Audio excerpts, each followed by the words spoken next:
পালং শাক series last recipe, আর সিরিজের শেষটা তাই একটু মুখরোচক করে রাখছি।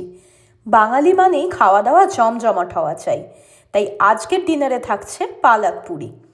শীতের দিনে কড়াইশুঁটির কচুরি তো আমরা করেই থাকি, এই পালং শাকের পুরিও কিন্তু কম কিছু নয়। এত কম উপকরণে এত সুস্বাদু রান্না, তার ওপর লাগে খুব অল্প সময়।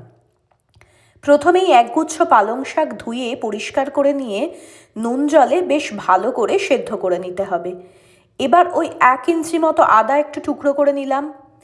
পালং শাকটা ভালো করে সেদ্ধ হয়ে গেলে জল ঝরিয়ে নেব।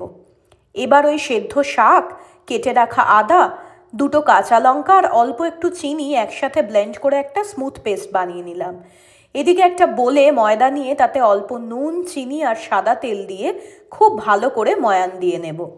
এরপর পালং আদার পেস্টটা যোগ করে বেশ ভালো করে একটা সফট ডো তৈরি করে নিলাম।